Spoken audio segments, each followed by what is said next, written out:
else. All we want is Jesus.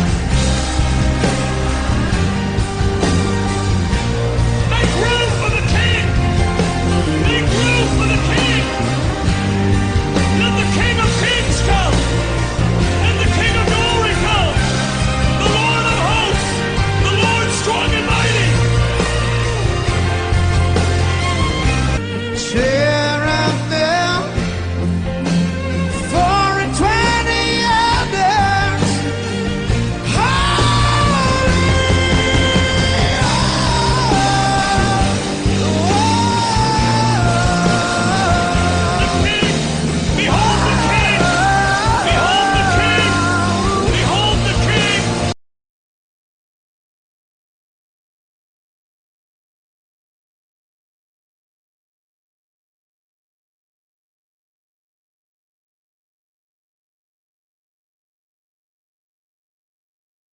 Agora o nosso resumão de tudo que a gente já falou, né?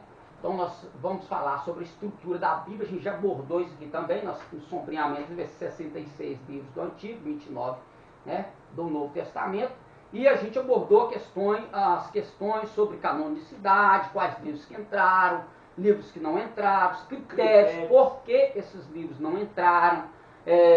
Houve a questão também de quando na produção, ou seja, do Novo Testamento, quais os livros, o que levou a igreja a escolher, tá? Então o fato é esse, não é aceito pessoas que espiritualizam a coisa a formação canônica da Bíblia, que foi Deus quem canonizou, foi Deus que escolheu os livros para serem livros da Bíblia, não foi Deus, tá? Os critérios foram os líderes da igreja que escolheram. Mas quais os critérios? Um dos mais seria a questão de combater heresias. Então, como no período ainda não tinha aquela questão de canonicidade, esse livro aqui ele é inspirado, esse não é. Então houve esse critério de quando surgiam as heresias. Então a gente até citei a questão de Marcião aqui, né?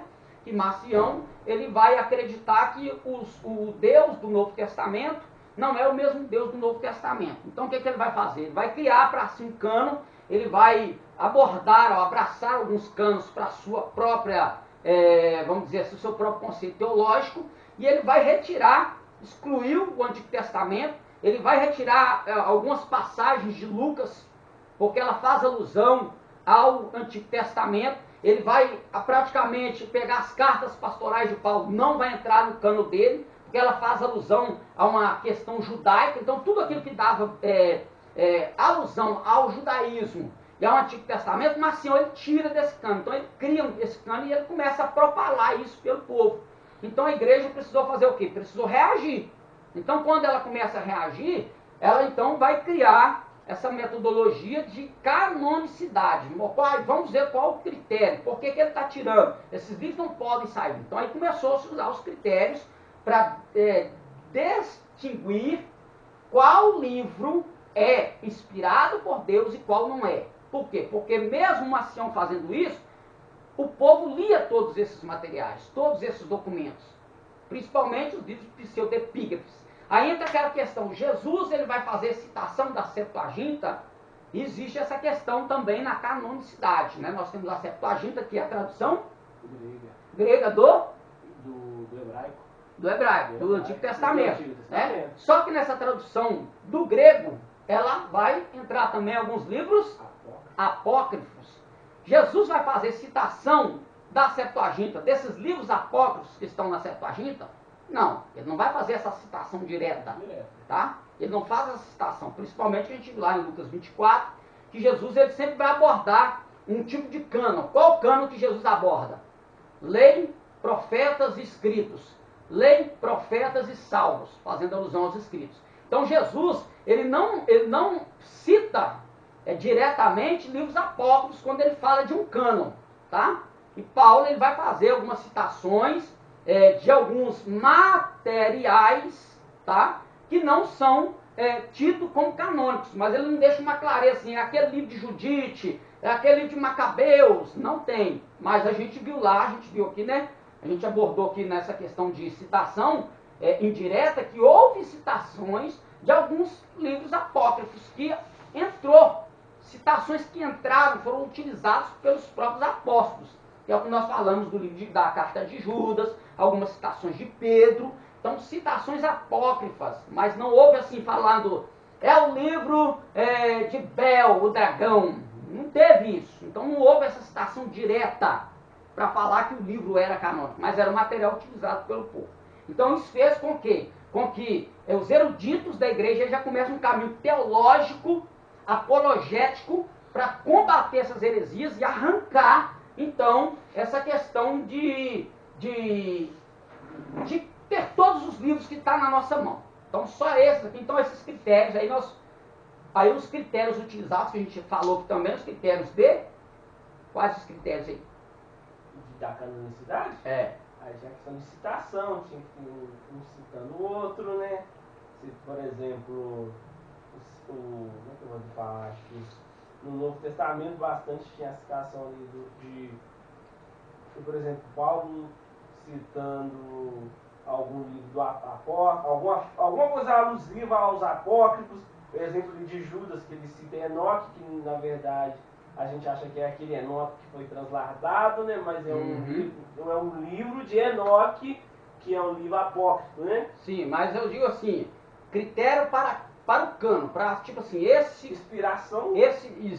Foram alguns critérios utilizados para falar assim, esse material ele é canônico. Ele é inspirado. Tinha a questão da datação também, o material de circulação. Datação até que não, mas o material de circulação utilizado pelo povo, tá? Que era o majoritário. Se é citado algum profeta, se ele é de autoria de algum apóstolo. Isso. Então, esses critérios, eles fizeram com que os livros, os 39 livros do Novo Testamento, fossem utilizados para fechamento do cânon do Antigo Testamento. Só que o Antigo Testamento ele já estava fechado. Ele estava fechado, porque Jesus fez essa citação, não no critério depois de Cristo. Então, depois de Cristo, eles ainda achavam que o cânon do Antigo Testamento não estava fechado. Mas aos olhos judaicos já estava fechado. Então, quando entra o período do Novo Testamento, aí os critérios são esses, citados por apóstolos. Tá? Mas e depois? Nós não temos os apóstolos falando assim, este livro que eu estou falando, essa história que eu estou contando, isso que está acontecendo comigo, vocês vão escrever isso vai tornar canônico. Então, eles não fizeram isso. Eles não fizeram isso. Então, o que foi? Aí, os pais da igreja, nesse período que começa a acontecer de 150, que é onde Marcião ele entra, tá? 150 depois de Cristo, ele entra com essa primeira demanda de retirar esses livros, principalmente alguns capítulos de Lucas, desfazer de muitas das cartas pastorais de Paulo. Então, eles precisaram fechar o cânon. Então vamos começar a trabalhar essa questão do cânon, mas como é que eles iam fazer se nenhum apóstolo falou que aquele livro que o que estava acontecendo seria livro? Tá? Nenhum dos autores ou personagens bíblicos, eles trabalharam com essa ideia de o que está acontecendo com a minha vida vai se tornar um livro, vai se tornar parte do evangelho. Tá? Não tiveram essa mentalidade.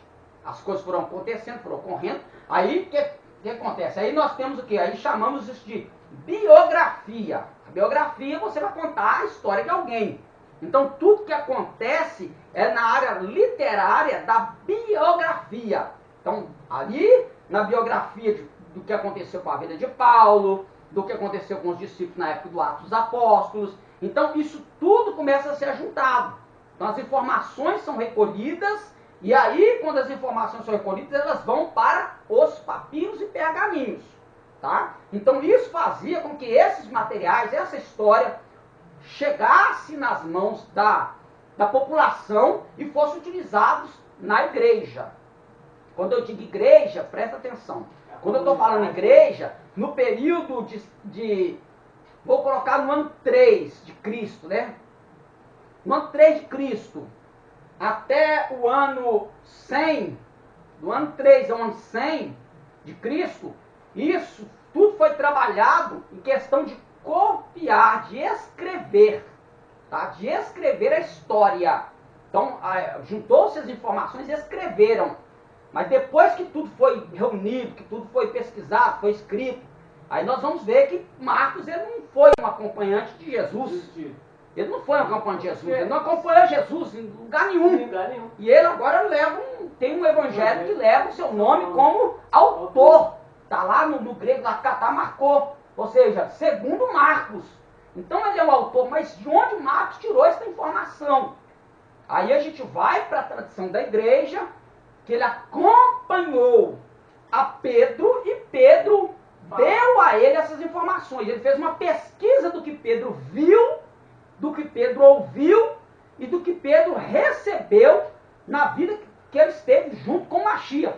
E aí tudo isso Pedro passa para Marcos e Marcos então ele resolve escrever. Isso aí, tipo, tá? Ali na hora. Exatamente. Então ele faz essa biografia falada por Pedro, tá? E ele Pedro vai passa e ele narra. Escreve ali. E ele narra.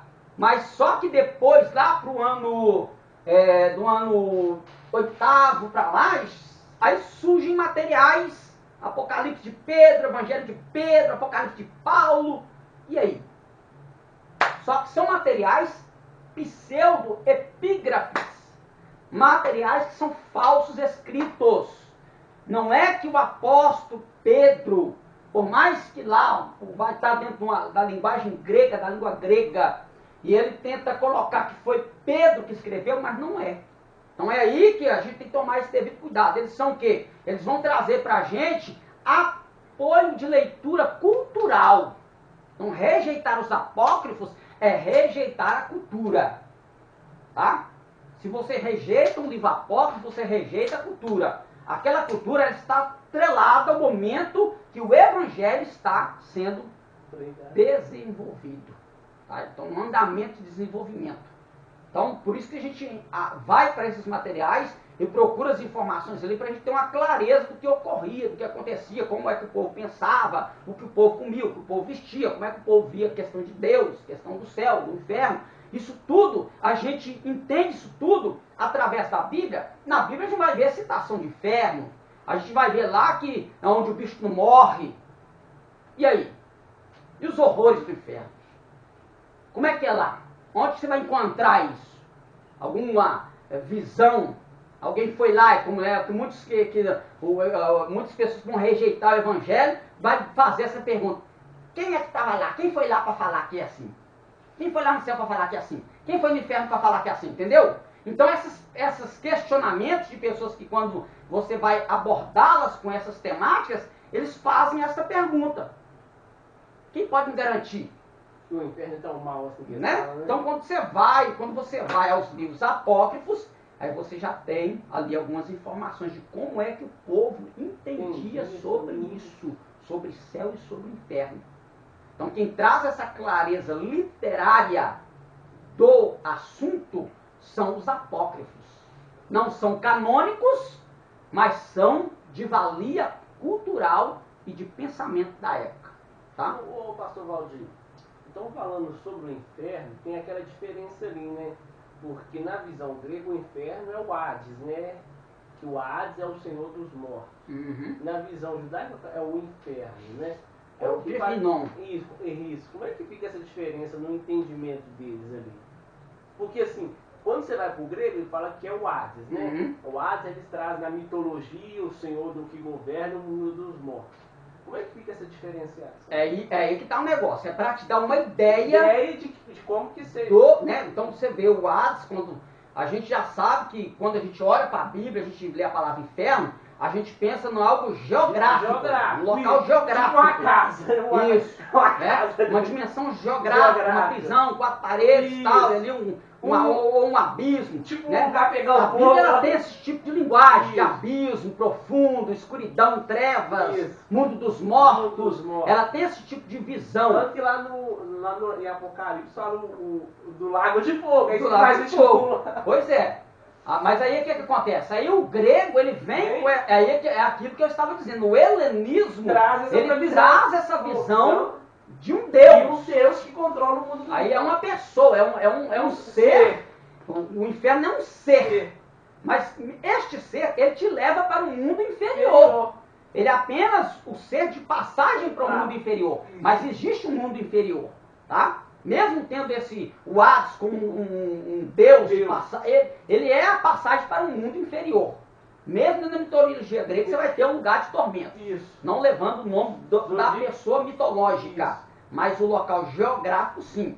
Já a questão do Guerrinon, do mundo dos mortos, tá? No hebraico é o inferno, o Gehenna. O que acontece? Ali já é uma questão de onde há uma punição das almas, tá? Há uma punição das almas, só que onde que se tira essa ideia? De onde que vem essa ideia? Aí é aquela questão, eu já estou falando até de outra coisa. Eu sei, eu acho que se meu pensamento aí chegar lá, se meu pensamento qual que era, de onde eles tiraram essa ideia? Daquele lugar. É o lugar onde se queimava o lixo da cidade e pessoas que eram assassinadas. Por exemplo, a pessoa morria, ele era assassinado por uma pena que ele cometeu contra a lei ou contra Roma. Então aquela pessoa não era digna de ser enterrada. Ele então era jogado como indigente nesse lugar fora dos portões da cidade de Jerusalém. Entendeu? E era ali que como o lixo era muito, e a putrefação dos corpos que estavam ali arrolados uns aos outros, vinha toda aquela... produzia gás, então o fogo ali nunca se apagava. O bicho ali era constante, então... Quando Jesus fala que o inferno é assim, Jesus está falando uma linguagem que o povo entenda. Que lá do lado de fora lá é assim, o lixão da cidade é assim. Tem fogo constantemente, não se apaga, e tem bicho constantemente. Cada dia tem um corpo novo indo para lá. Então era para eles, Jesus usou essa figura de linguagem para eles entenderem o horror do mundo dos mortos. Deu para entender? Entendi. Isso mesmo. Mas meu pensamento assim, real. Se era nisso, na questão de quando que Jesus está ali, ele dá esse exemplo que ele olha para fora da cidade, né? E ele vai falar como tá vendo ali aqui, onde que o fogo não apaga e tal. Então quando ele falava isso, o povo olhava para lá e via. Então eles ligavam uma coisa a outra e entendiam e ficava claro para eles como era o mundo dos mortos. Por isso é importante estudar, porque hoje você fala uma coisa, então, muitas vezes o seu ouvinte, que eu falo assim, agora como você vê no carro eclesiástico dentro da igreja, na hora de você se expressar, o seu ouvinte não compreender isso, você está com um certo problema ali, porque ele pode imaginar a maioria avassaladora não entende esse lado. Exatamente. Esse lado geográfico. Tá? Geográfico e cultural, que era uma cultura. Pegar os corpos, jogar lá e deixar lá acontecer, o fogo vai consumindo aí. Entendeu? Então, você fala de inferno na igreja, aí você já pensa, pronto, morri, fui direto. Exato, uma casa, eu vou lá queimar no inferno. Então, vai. Vai sim. Não sei dessa visão da visão grega, vai. Porque todos os dois gatos têm mundos mortos, lugar de tormento, tá? Tem até um joguinho que chama, não sei o nome do jogo não, mas o personagem é o Kratos. Esse Kratos é um personagem da mitologia grega, ele é filho de Zeus, ele é lançado no inferno, e aí ele luta para sair de lá, porque ele quer vingar contra o Zeus, o pai dele, que é o Zeus que lançou ele para lá. Ele vai passando fase ali, é tudo mitológico, mas você vê que é um lugar de tormento, então você vê várias criaturas, aí a gente mentaliza aquela questão de demônios, tá? De demônios presos no abismo, essa coisa toda. Então eles tentam, com a cultura grega, mostrar um lado. Então a cultura grega fez isso. Tá? Ela de uma certa forma, ela abriu mais a mente do povo para poder entender essas coisas. Né? Exatamente. Algumas coisas, sim, mas outras não. Ela teve o seu lado positivo, mas ela também tem o seu lado negativo. Que às vezes, como toda religião tem. Exatamente. Tá? Toda religião tem o seu lado positivo e o seu lado negativo. Então aí a gente precisa estar sempre consciente no Deus que a gente crê nele, e que a sua palavra é a palavra inerrante, inefável e poderosa. É uma palavra inerrante, inefável, é uma palavra que não tem mistura nela, ela é a verdade, ela não contém, ela é a verdade. Tá? Então a gente precisa entender o ponto da verdade da palavra, que ela é teia, amarrar uma corda que não se pode arrebentar. Então, a verdade é isso, ela não se quebra, ela não se arrebenta. Verdade é verdade, é o que Paulo diz. Nada posso contra a verdade, senão pela verdade. Meu tio fala esse tio aí só fala essa frase. É, né? Apóstolo Paulo fala. É. Mas é uma verdade. Agora eu gosto disso. Então, entendeu aí? Então, tem aí a questão. Vamos seguir aqui os nossos slides aqui, ó. Zé Carlos. O texto recepto, o que é o texto recepto? Aqui o TR, é texto receptus. É o texto ora recebido, é o texto de composição do Novo Testamento, tá? Então o texto recepto foi usado pela igreja por quase 2000 anos antes de surgirem as versões modernas da Bíblia, baseada no texto crítico. Então nós temos dois tipos de texto aqui, ó. Texto recepto e texto crítico, tá? O texto crítico é o texto conhecido como o texto eclético, ou texto analítico, tá? Quais as versões que nós temos nos textos receptos e aqui no texto crítico? Texto receptos é nada mais, nada menos que também é conhecido como texto majoritário.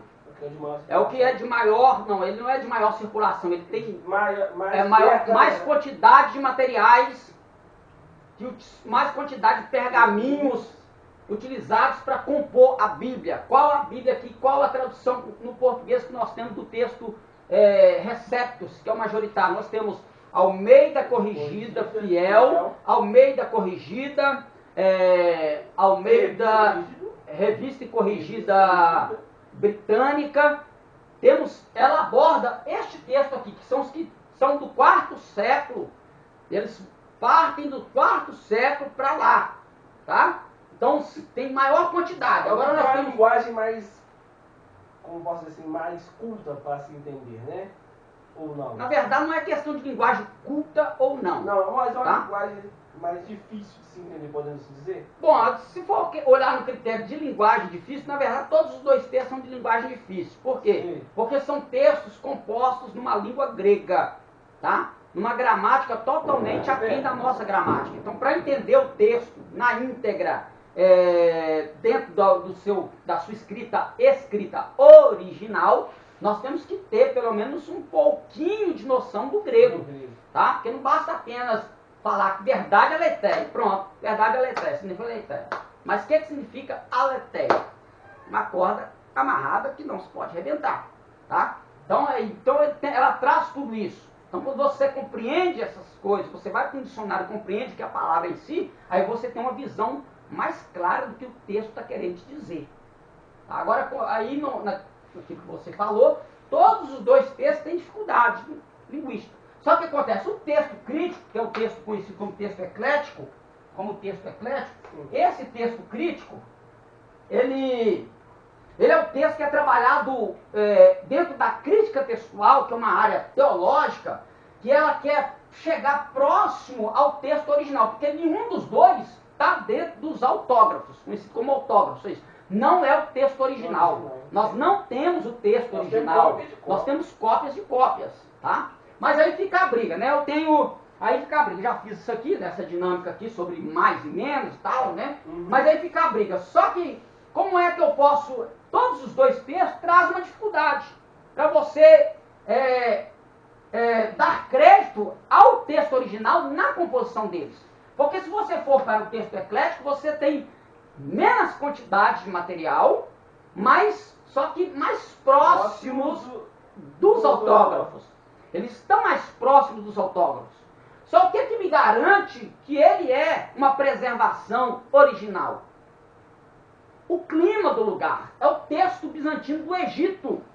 O texto do Egito, o clima é um clima seco, árido, não tem como o material se decompor com facilidade. Ele vai durar mais tempo. Tá? Ele dura mais tempo. Já o texto recebido, que é o texto majoritário, ele não foi encontrado na caverna de Qumran, né, esses textos ecléticos. Só que acontece, esse texto majoritário, ele tem mais, só que ele é mais desgastado. Aí pronto, aí fica uma balança de 2 pesos e 2 medidas. Por quê? Porque se ele está mais desgastado, ele é um texto que foi mais utilizado. Se eu tenho um texto de preservação melhor, Será que é porque esse texto ele não era um texto bom, por isso que ele foi mais preservado, a conservação dele é melhor? Ou será que E aí? fica uma coisa difícil? Né? Então todos os dois tem um pró e tem um contra. Né? Agora, esse aqui, peraí, se o texto é bom, eu quero manusear ele mais. Então, se um texto é bom, eu quero copiar ele mais. O que é um texto eclético?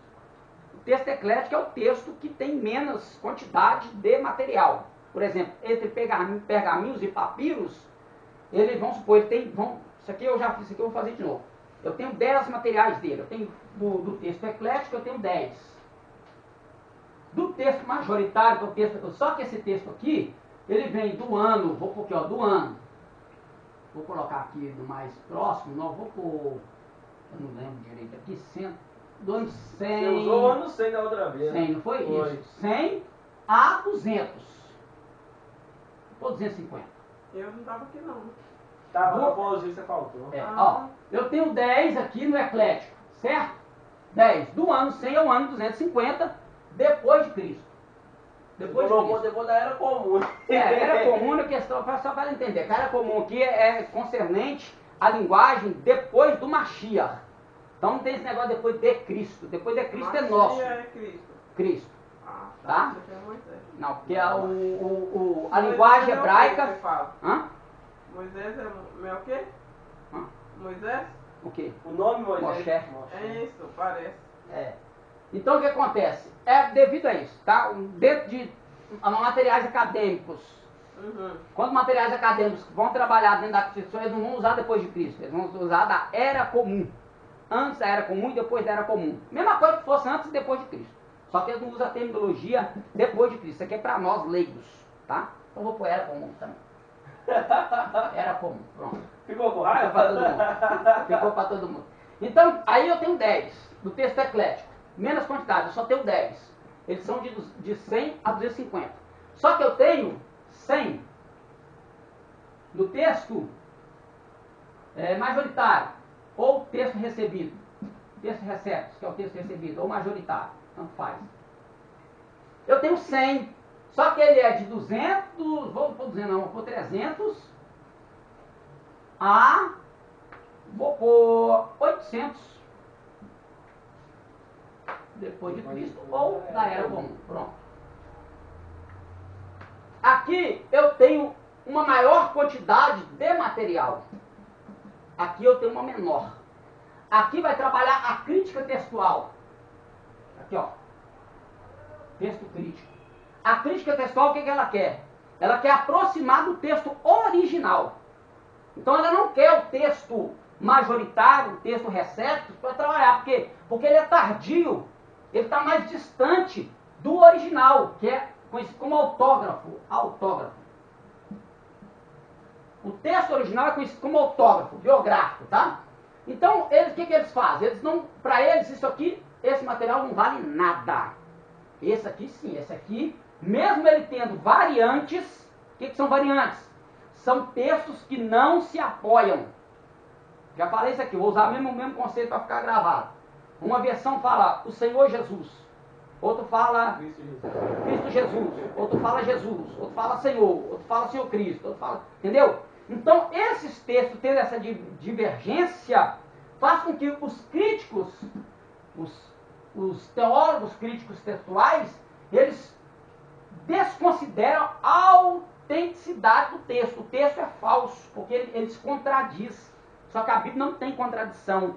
Como é que eu sei que a Bíblia não tem contradição? Acabei de falar da questão de Marcos escrevendo o livro de Pedro. Qual que era? A ótica do autor. Quem tá vendo? Cada discípulo viu a mesma coisa. Eu fiz essa dinâmica com a garrafa. Foi? Entendeu? Cada discípulo olhou para a mesma coisa, só que tinha uma postura diferente, um entendimento diferente.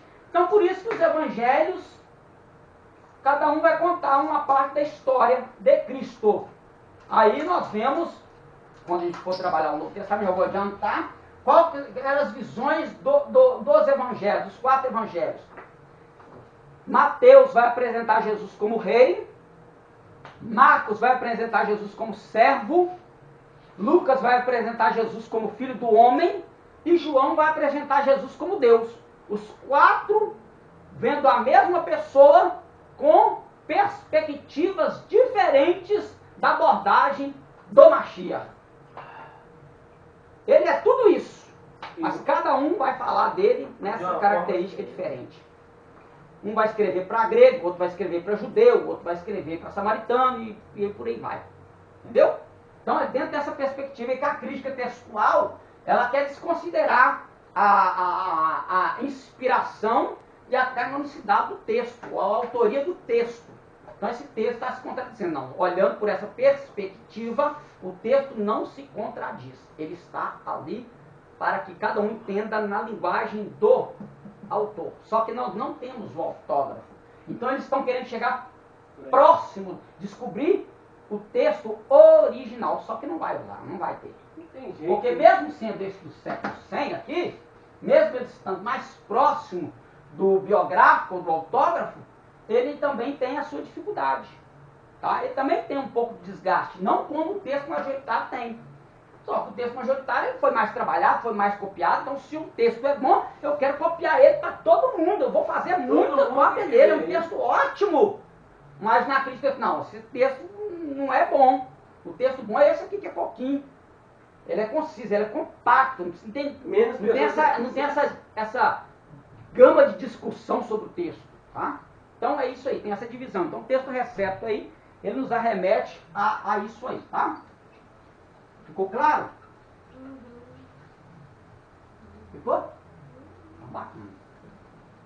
Achei que texto eclesiástico era tipo... Não, eclesiástico é concernente à composição da igreja. Quando você fala eclesiástico, está falando da composição ou ministerial, eclesiástico, ou eclesiástica na questão da igreja. Tá? Da igreja, ou seja, como que a igreja surgiu, como que a igreja andou, o que a igreja fez, é a igreja em si, o corpo universal de Cristo em si, tá? Então, eclética é uma terminologia, hoje, essa terminologia ela é usada ao contrário. Hoje, quando fala de eclético, se você não falar uma linguagem, se você não estiver conversando com uma pessoa teológica, que conhece teologia, e você usar o termo eclético para ela vai achar eclético no nosso vocabulário hoje é de maior quantidade, é totalmente ao contrário, tá? Mas quando você está conversando com uma pessoa que entende teologia, você falar com ela de texto eclético, ela sabe que você está falando de poucos materiais, tá? Então você não precisa ficar com medo de falar, não. Você fala, mas como assim? É muito? Não, aí você explica para a pessoa para deixar ela tirar a dúvida dela. Aí é tipo os livros menores, tipo isso? Não, são livros menores. Menores assim, tipo... É a Bíblia... esqueci de falar aqui. Qual que é você falou de menor, e agora refrescou a memória para explicar o texto crítico, qual que é o texto crítico, eclético. É Almeida atualizada, King James atualizada, nova linguagem na tradição de hoje, nova linguagem de hoje, nova versão internacional, elas usam o texto eclético, o que tem menos quantidade de material, de pergaminhos, foi escrito com menos, só com 10 pergaminhos, colocando dentro da simbologia que eu usei, tá? Só para você entender. Então, essas traduções, elas foram compostas desse material. Já as outras que eu citei antes foram compostas do texto recebido, do texto majoritário. Tá? Então, existe o Novo Testamento, eu não consegui comprar ainda o majoritário, mas o que eu tenho ali é o eclético do grego. Mas eu estou tentando adquirir o majoritário para trabalhar, porque ela já vem com os dois textos. Ela vem traz tanto o texto, aí ela traz até as variantes no texto, às vezes até na tradução dela, ela traz a variante, o que a palavra, os dois sentidos da palavra. Aí se você for para o texto eclético, talvez, você encontre uma dessas palavras sendo citada lá dentro do texto, tá? Só para fechar aqui. Então, é isso aí, tá? Então, em 1881, com o surgimento do Novo Testamento, do novo texto de Whitcourt Rock, que é os tradutores do Novo Testamento, né, o texto recepto foi usado em todo o período bizantino de 312 a 1453, de onde foi traduzido por Almeida, e é o texto grego do Novo Testamento que os reformadores, tá, protestantes usaram no século 16 e 17 para traduzir a Bíblia em vários idiomas, inclusive o português. Tá? Então, ali, a partir de Martim Lutero, para lá, com as traduções do alemão, vai vir tudo desse texto aqui, ó, do bizantino, tá? Que é utilizado na maioria das igrejas.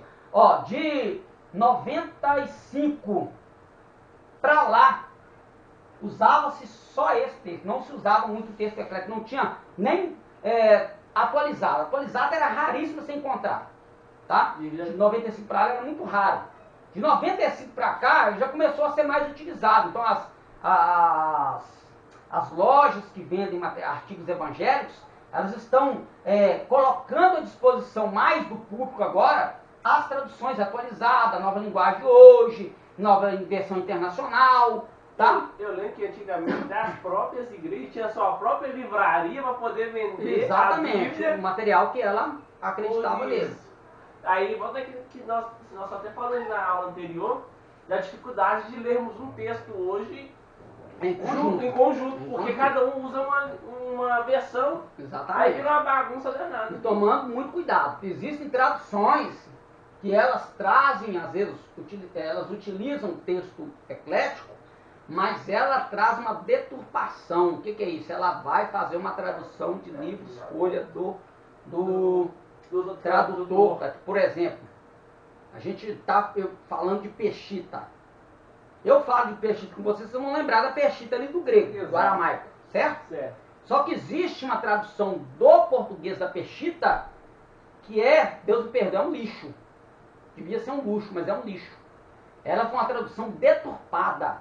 Ela usa o texto crítico, mas ela deturpa o texto. Ela não traz a verdade do texto. O camarada que fez aquela Peshitta, eu já fiz uma pesquisa sobre isso, ele adulterou na cara de pau a Peshitta traduzida para o português. Então quem vai estudar aramaico, vai para o aramaico mesmo. A língua aramaica, não pega a Peshitta é a língua aramaica que Jesus falava. Vou comprar a tradução portuguesa que eu não sei falar aramaico. Não faça isso. Você vai jogar seu dinheiro fora. Não compre tradução da Peshitta em português. A não ser que ela venha trazer um texto bilíngue. A tradução, como a gente diz, a tradução literal. Então, quando você tem uma tradução literal, aí é diferente. A tradução vai estar lá e você pega, você já conhece a palavra, você vai para o dicionário e vê se aquela palavra que ele utilizou ali é mesmo verdade. Entendeu? Então tem isso. Então a gente precisa entender, estudar também até a Bíblia no português. Porque senão a gente pega uma Bíblia aí, mal traduzida e a gente vai se lascar. A gente vai começar a acreditar em heresia. Tem coisas que o texto original traz, tanto no texto receto quanto no texto crítico. A tradução que foi da Almeida também não está lá. Não está. E o texto original, a palavra é totalmente diferente. Não tem nada a ver uma coisa com a outra. Tá? Então, isso aí tudo é importante a gente ter essa informação. E quando a gente tiver a oportunidade, vocês terão essa oportunidade de aprender, de ser alfabetizado, depois começar a caminhar para poder adquirir o material para fazer essas pesquisas. Quando você lê um texto, deixa eu procurar aqui como é que está no grego, deixa eu procurar como é que está no aramaico, como é que está no hebraico, deixa eu dar uma debruçada aqui no original, deixa eu ver no dicionário o que essa palavra quer dizer. Aí pronto, aí você vai ver que uma tradução às vezes vai concordar e nenhuma das duas vai concordar. E aí, como é que fica? Você está com uma tradução literal do texto, da língua original. Você vai ficar então com a tradução da língua original. Lógico. É claro. Ah, mas eu não sou um PhD em hebraico, eu não sou um PhD. Não precisa ser um PhD para você fazer uma tradução livre do texto, desde que você não crie uma heresia. Não puxa Tá? sardinha, né? Exatamente. Tá? Então, isso também tem que ter muito cuidado. Então, quando você vai trabalhar exegese e hermenêutica, é para isso. Você vai usar a língua original para trabalhar o texto dentro do seu contexto e na sua língua. Então, aí você vai conseguir se aproximar de algumas verdades que o texto vai trazer para você. Que até você fica, pô, Você fica assim, não, o que é isso? é totalmente Mais diferente do que eu profundo. pensei. Uai, entendeu? Então é isso. Então, seguindo aí. Falei aqui.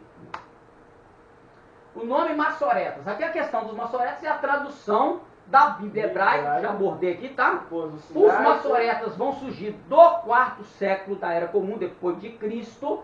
Eles vão introduzir os sinais diacríticos, conhecidos como vogais. O hebraico não é o hebraico original, até hoje o hebraico moderno, ele não contém vogais. Ele é uma língua consonantal. O que é isso? Só tem consoante. Algumas consoantes, conhecidas como Begat Kefat, a terminologia Begat Kefat, são consoantes que elas te dão a entender vogais. Por exemplo, o U, o O, o A. Então tem consoantes que elas simbolizam, dentro da palavra hebraica, sem os sinais diacríticos. Aí você já sabe que ali tem um A, tem um O. Você pode ficar em dúvida, mas coloca as duas palavras e faz uma comparação do contexto. Aí você já sabe se é um O, se é um U, se é um A. Entendeu? Então tem isso aí também, das Begat Kefatos aí. Então os maçoretas, eles vão fazer isso, tá? Eles vão criar os sinais diacríticos. Supostamente, dizem que é para a preservação da escrita e da língua. Só que na verdade não era só isso, já falei isso aqui. Uma das intenções também era mudar sentido de palavras da Bíblia hebraica, tá? Da Bíblia hebraica, não a Bíblia hebraica, abrindo parênteses, a Bíblia hebraica usada academicamente é Stuttgartensia, só que a Stuttgartensia é a Bíblia dos maçoretas. Então ela vai trazer o texto com as palavras mudadas. Então por isso a necessidade, mesmo você estando com um texto traduzido, ou um texto bilíngue, ou um texto interlinear, vai trazer a palavra hebraica aqui e a palavra traduzindo em português aqui para você. É um texto interlinear. Mas vai lá para o dicionário, procura saber se tem outro significado daquela palavra, dentro do original dela, se é aquilo mesmo. Aí pronto, aí você vai ver se é ou se não é. Por quê? Porque os rabinos maçoretas, eles fizeram isso para quê? Para tirar a divindade do Mashiach. Porque para eles, são uma linha de rabinos ortodoxos, para eles o Mashiach ainda não se manifestou. Ele só vai se manifestar no mundo vindouro. Que é o mundo vindouro, pastor? O mundo vindouro é o que nós conhecemos como milênio. Nada mais, nada menos. É um milênio para eles, tá? Para nós é um milênio, para eles é um mundo vindouro. É a mesma coisa, tá, gente? Só que a nossa ótica de enxergar essa questão é cristã. A ótica deles é judaica. E é a raiz lá de onde a gente tinha que tirar as nossas ideias. Então, os maçoretas se referem aos rabinos judeus, surgidos aproximadamente no ano 100 depois de Cristo, que conservavam e transmitiram o texto bíblico. Eles substituíram os escribas. Tá vendo? Substituíram os escribas. Os escribas faziam a cópia fiel. Desenha lá e... Eles não, eles vão fazer o que eles quiserem, tá? Faziam anotações às margens do texto, que é conhecido como maçora pava, que são notas de rodapé para você poder dar crítica textual. Aqui está falando ali está falando arô, que é leão e mão furada, e aí? Aqui que é? Então eles fizeram isso aí com o texto, colocou lá a margem lá para a gente poder quebrar a cabeça, tá? A margem do texto, chamadas maçora, eles incorporaram os sinais vocálicos ao texto hebraico que não possuem vogais entre o 6º século. Tá vendo? Os maçoretas, olha pra você ver. Os maçoretas eram estudiosos que guardavam a tradição oral, a maçora, e que acentuavam a vocalização do texto hebraico consonantal, ou seja, composto por consoantes. Nós vamos ver aqui a primeira que vai aparecer ali. Consonantal, recebido dos soferims, ou dos escribas, tá? Os maçoretas criaram um sistema de vocalização entre 500 depois de Cristo e 900 depois de Cristo, onde cuidadosamente foram acentuados e colocados os maçoras marginais. Então eles surgiram no século 100, esse grupo surge, mas eles vão fazer esse trabalho 500. do século 500. Aí aqui a gente vai colocar o 4º século, tá? Então sempre você vê 500 aqui você põe 4º século, e aqui 8º século, tá? Isso aí a gente aprendeu no Mobral, né? Então anda, tem um escriba. Hã? Não? Você faz uma contagem decrescente. Antes de Cristo é decrescente. Você começa antes de... Ah, tá. Ah, entendeu? Antes de Cristo é 1900, Ah, tá. 1. Depois de Cristo, 0, 0, ano 100, ano 200, primeiro, segundo, Ah, entendeu? tá. Não tem ano 0, ano 1 não, tá? É ano 100. É. Antes de Cristo, decrescente. Depois de Cristo, Mas tem crescente. quantos anos, gente? Hã? Não foi? Nossa Deus. Tá vendo? Então, olha lá. Então, tá vendo? Ó, acentuaram as vocalizações do texto hebraico consonantal. Aí, vinha assim. Aí. Não tem, esse aqui é consoante, são tudo consoantes. Não tem vogal aqui. Aí como é que o camarada chegava aqui, aí ele ia ler aqui, ó. Por exemplo, eu já tô malhado aqui nesse aqui por causa dos sinais, então tá aqui, ó. Bereshit bara Elohim et Hashamai ve'et haaretz. No princípio, ou em princípio, criou Deus. Isso aqui é uma palavra de ligação, não tem significado, é uma palavra de ligação. Muitos dizem que aqui é Jesus, tá? Por exemplo, aqui não tem o Alfa, eu sou o Alfa e o Ômega. Sim. No hebraico é esse aqui, o Aleph e o Tav. As últimas, primeira e segunda. Aí diz que aqui é Jesus. Isso aqui a gente, você faz isso aí na gemátria. Na gemátria você faz isso, aí você entende que isso aqui. Mas no texto, isso aqui não tem sentido. Ele só vai ter sentido quando tiver um Vav. Esse Vav é I. Tá? Então aqui et Hashamai, né, os céus, ve'et haaretz, e a terra. Então, mas aí como é que o camarada não, vai perder a língua, não sei o quê, o texto, nós vamos perder o sentido do texto, então vamos criar aí uns sinaizinhos específicos como diacrítico para poder, não é mudar o sentido, vai mudar, só que para eu entender essa palavra Bereshit, aí eles vão colocar isso aqui, ó. Aí o texto já vai ser produzido aqui. Aí nós temos um dagesh, um shevá, isso aqui, e esse dagesh aqui, ele transforma o B, eu estou até dando uma aula de hebraico já. Esse aqui, ó, essa consoante aqui se chama beit ou veit. Peraí, mas como é que eu sei que é beit e que é veit? Se eu for ler sem um sinal diacrítico, no costume de hoje, eu tinha que ler aqui, ó, Bereshit. Sem o dagesh, tem som de V. Com o dagesh, tem som de B. Sem o dagesh, se eu tiver aqui, essa aqui tem som de E. É o shevá, ele tem som de E. Só que se eu não tiver o dagesh e tiver o shevá aqui, o que eu vou ler aqui? Bereshit. Bereshit. Mas não é Bereshit. Mas aqui eu não tenho o shevá. O shevá transforma ele em B. Isso acontece muito. Aí o que ele faz? Se eu não tenho, nem lê-lo eu não posso. Aí é vreshit. Mesmo se eu não tiver o dagesh, vreshit. Por quê? Porque, já estou até dando aula de gramática de hebraico. Porque o que ele vai fazer quando tem isso aqui? Aí você duplica ele. Você vai ter o dagesh que vai transformar o seu veit em beit, e ele vai fazer o que? Ele vai duplicar o seu shevá. Quando ele duplica, você pronuncia. Aí, bereshit. Isso aqui também tem som de E. Aí, bere, isso aqui é um shin, e aqui tem som de I, isso aqui é o yud, que ligado a esse I aqui, é I. E aqui o tav, bereshit. Então, eles fizeram isso aí para a gente poder manter a pronúncia. Então, quando eu mantenho a pronúncia, eu não vou perder a língua. Tá? Então, eles fizeram isso aí. Ajuda. Isso aí para nós é uma bênção de Deus, né? Mas aí vamos usar essa bênção aqui lá fazendo um texto aí, sem esse aqui lá no texto lá de Salmo 22, você vai ter o texto original assim, ó. E não é assim separadinho também não, tá? Tudo junto, né? Tudo garradinho no outro. Tudo garradinho, você vê, Bereshit bara Elohim, era tudo corrido. Então, já era acostumado, era a língua dele. Falar que eles têm uma facilidade.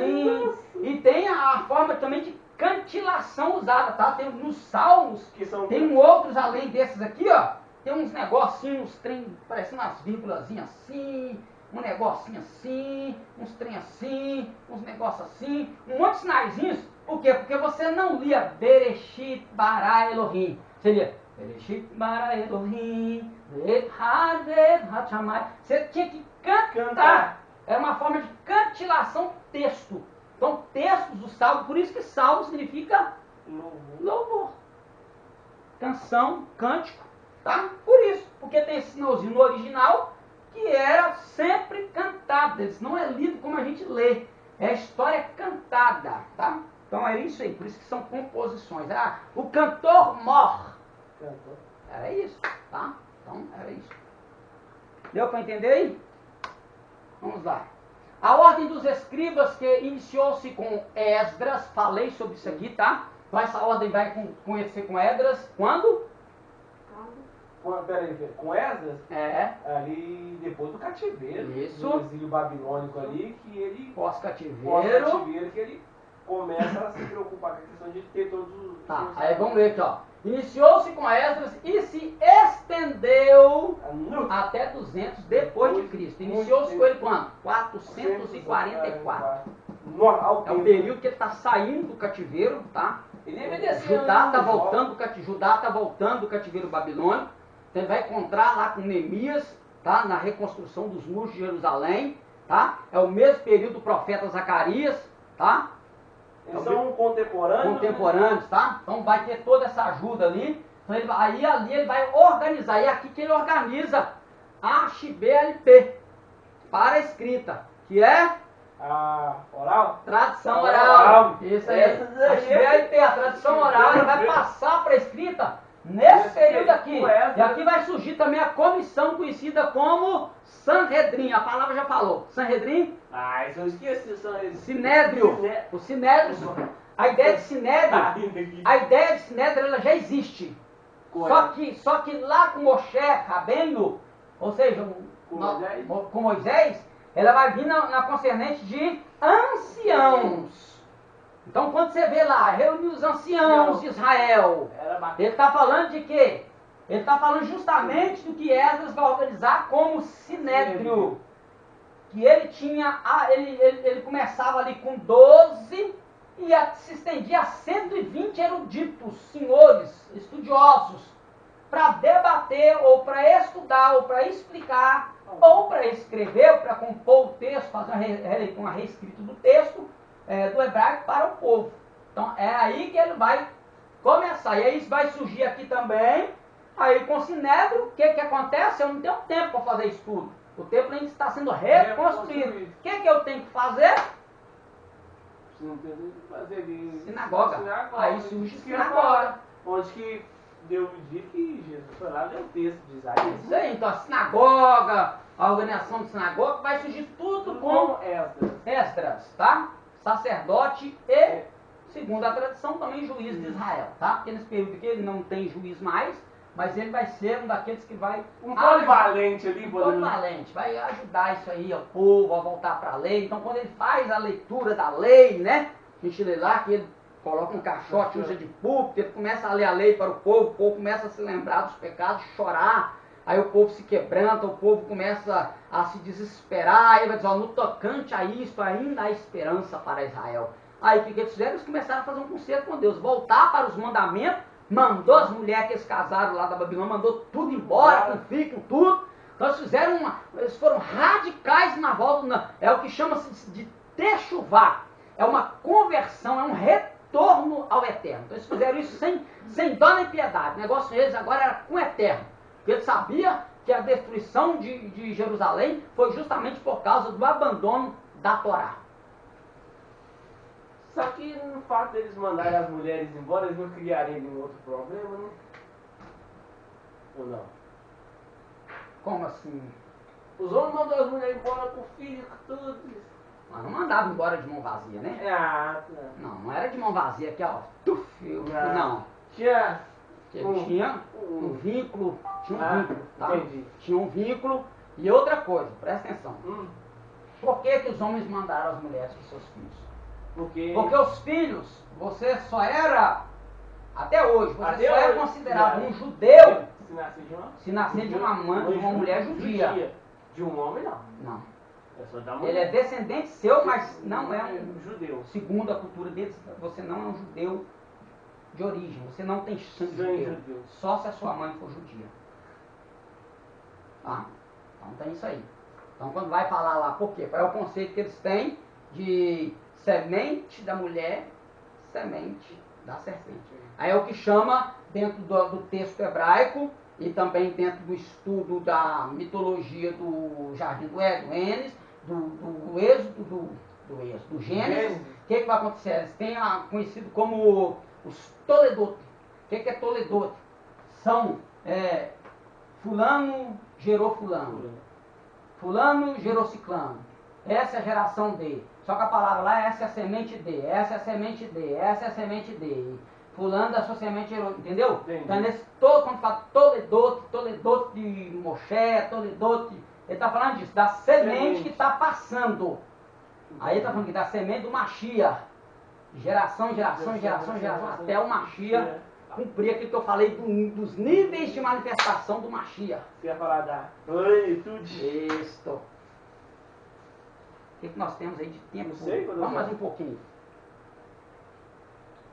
Onde que eu parei? Que ela estava dizendo, cuja função era preservar puro o texto bíblico do Antigo Testamento. O cano do Antigo Testamento. O Antigo Testamento hebraico que possuímos hoje não difere no conteúdo do cano massorético, mas a divisão e ordem dos livros são diferentes. Então a gente já falou isso aqui, né? Então nós temos Soferim, consonantal, século V a.C., de 595, de 500 a 950, 1000. O que vai dar isso aqui? Os massoretas, os massoréticos, os reformadores, 1519. Então, uma figurinha aí só para a gente entender melhor. Então, aqui os soferins, eles eram os escribas, os que eram na língua consonantal, e os massoretas vão tomar o lugar dos soferins, como sendo agora aqueles que vão copilar o texto hebraico. Só que aí depois vai vir a tradução do grego, aí vai vir os reformadores, e eles vão fazer, em 1519, o bendito do Martinho Lutero já vai começar a fazer a sua tradução para o alemão. Então, o formato do livro antigo: pedra, peça de cerâmica, rolos feitos de papiro, pergaminho, códice. O que é um códice? Lá com o couro do animal lá, né? Não, couro do animal é aqui, ó. Pergaminho. É todo códice é a junção deles. é o conjunto do livro já. Já praticamente Isso, pronto, né? pronto. Amarrado com couro e tal. Isso aí é um códice, tá? Então, a divisão do Antigo Testamento: lei, história, poéticos, profetas maiores e menores. Lembrando que, quando a gente está falando de profetas maiores e menores, de importância. só que na Bíblia hebraica, a colocação e a terminologia usada como maiores e menores é nossa, é cristã. Isso.